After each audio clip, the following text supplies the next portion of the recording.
one of the three guys in that clubhouse who went through the 2011 team catching fire the way they did and are now on this team, as you all have won 7 in a row. Do you see the parallel? Is that too simple, or are we looking at the right thing there? I mean, there is a commonality, but we were 10.5 back in 11. That was. I don't want to cheapen what that team did. I mean, not that what we're doing is not cool too, but 10.5 back in September. That doesn't have many peers. That was pretty incredible. What an incredible comeback. Now we've battled and we've played some really tough teams, and we've got ourselves in a really good situation here too.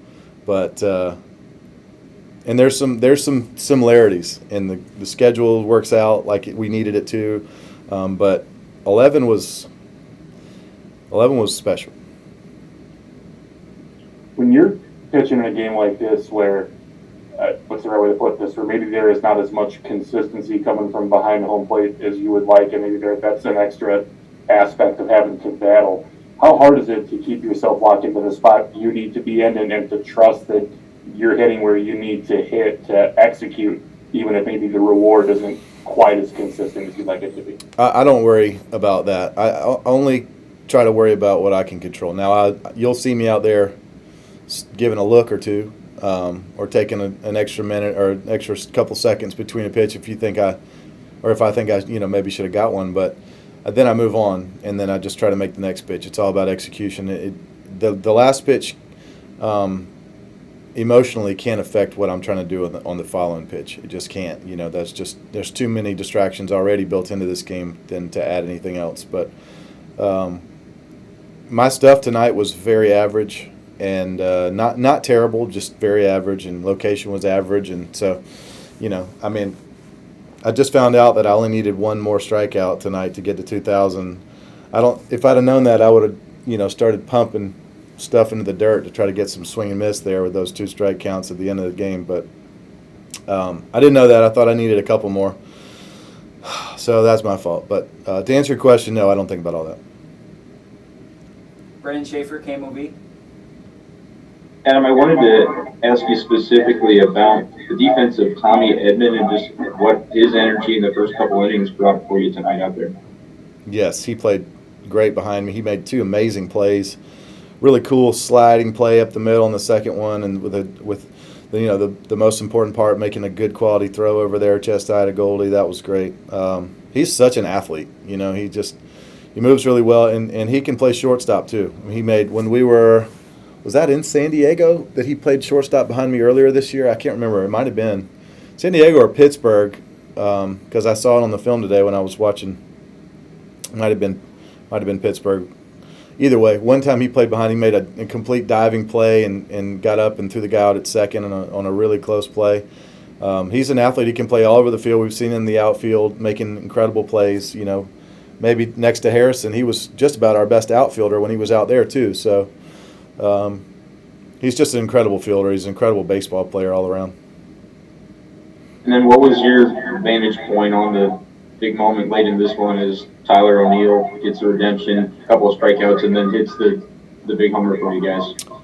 Vantage point was face down on the training table with a trainer needling my back, if I'm not mistaken. And then the cool thing about being in the training room is you hear it before you hear it or see it on the TV, because there's a delay inside, and the ceiling starts going blah, blah, blah, blah, blah, blah, blah, and you're like, oh, did he do it? Did he do it? And then, right about then you hear John Rooney in the background, and there's a swing and a long drive, and you're like, oh my goodness, he did it. So it was cool. That was my vantage point, though. Face down on the train table. Doesn't sound like you'd change it for anything. No, absolutely not. I could have made this all about me tonight. I could have got 2,000 strikeouts. I could have gone 9, but being the team player I am, now Tyler's the hero. Now the 2011 team gets all their pump and not anything about me. This is, it's all about, I'm just unselfish. Zach Silver, MLB.com. We talked about guys like Tyler the course of the season just really rounding into complete player. I mean, how much of this speaks to the fact that he's batting between Goldie and Nolan, and it's not like he's a guy that they pitch around. He's a guy in your lineup that the pitchers kind of have to face no matter what. And the threat that he's given this lineup, especially in this last course of the season. He's been absolutely huge, especially down the stretch, like you said. But he's had several moments like that where he's hit a dramatic home run for us to go up late in the game. And but he's playing great defense also. He's taking tough at bats. You know, we knew he was going to be good. The front office has always said that they think this guy's going to be the next 40-40 guy. And just being honest, I didn't know if that was going to happen. There was a lot of swing and miss in his game. He had to change some of his swing patterns and some of his just some of his approach at the plate. And what I see out of him now is a guy who is in the film room studying. He's got a great idea of what the pitcher's trying to do. He's got a great idea of what he's trying to accomplish. He's got a good approach. He knows his strengths, and that's what's called growing up in a clubhouse right there. Growing up as a complete player, and that is exactly what he is as a complete player. Zach Silver, MLB.com. Also, Keith kind of talked about when he went out to left field, he wanted to give it to the fans. I believe it's me that how this fan base right now is sort of buying into where you guys are, just how much they're sort of supporting you, and especially tonight in a moment with so much going on, how much they sort of powered you and the rest of his team through tonight. That was the best crowd of the year. That was the best crowd we've seen since 2019, without question. And they were on their feet, rowdy. And I know that we played some wretched ball throughout this year at some points. And we had the COVID thing, but fans, we need you just like that the rest of the year. That was incredible. We just hearing that rumble, you know, I mean, the fans went crazy from the first second of that game on. I mean, it was an inspiring game from our fan base tonight. It was really, really well done. Thanks for showing up for us, and we need you the rest of the way. We're going to play some big games, so be cool to have you. Thanks for sticking with us, too. I know it's been frustrating. We've been frustrating for you, but we love you. Glad you're back. Katie Wu, The Athletic. Adam, you touched on this from a pitcher's perspective, and I'm wondering if it can also be said the same for a hitter when, in Tyler's case, he's rung up twice looking on calls that were pretty unfavorable there. And, you know, he said his piece to the umpire and could have gotten tossed in that situation, but instead said what he felt like needed to and was able to come in with the game-deciding moment there. Yeah. How do you balance that as from a hitter's perspective? Is it similar to how you do so as a pitcher? Yeah, that was a great job by him, not getting too animated. Because if we lose him right there, we probably lose the game. You know, we probably lose the game. And at that point in the game, you don't know how many times more you're going to come back up. But in that spot in the order, especially between Goldie and Nolan, it's just too crucial. This is too crucial a part of the season. That was a lot of maturity on him to not get thrown out right there on some tough calls. But kudos to him, and I'm glad he stayed in. He was incredible. Thanks, Adam. Benjamin Hockman, St. Louis Post-Dispatch. I wanted to ask you another question about Tyler O'Neill, and I'm guilty of it too. Like, when I was seeing all those strikeouts, I'm like, we just have Rob Deere on our hands here. But this guy has turned himself into a multifaceted tool player. Can you just describe the go-go gadget human that is Tyler O'Neill, that's running and throwing and catching and homering and everything? Very animated with your hands, Benjamin. I can never not talk with my hands. No, I always do this. Well, he can beat you in a lot of different ways. And we've seen him get a lot of infield hits this year, too, because he's just about the fastest person I've ever seen. But, you know, that pretty dramatic home run at Citi Field the other night down the line, he came out of nowhere and almost caught that ball. He almost caught Javi Baez's home run.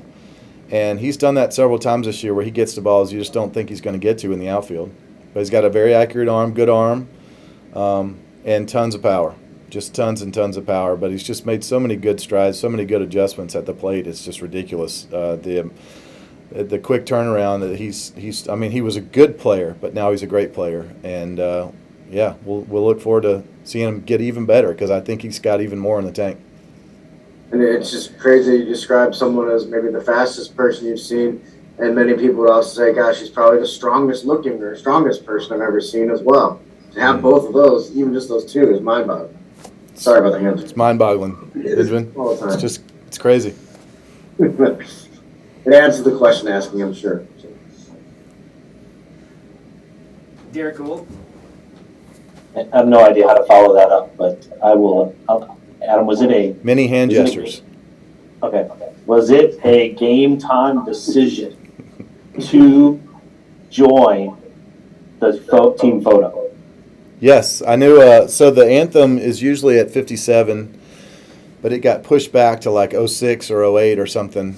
And I knew that I had to go out a couple minutes early so that I could get to a certain point in my warm-up that I needed to throw a couple after the anthem. And so I went out probably about 2 minutes earlier than I normally do. And it just happened that they were just kind of corralling around the plate there. And I kind of looked at Schulte and I was like, I'm going to go. And he's like, go, go. And so I ran over there. It was just, but the reaction they had was just one of the coolest experiences for me. You know, they didn't know I was coming. I kind of surprised them. And as I got out there, everybody was like, hey, Wayno! And that made me feel very loved. So it was great to see all those guys. I wish I could have spent more time with them because some of those guys are, you know, some of the closest teammates and friends I've ever had.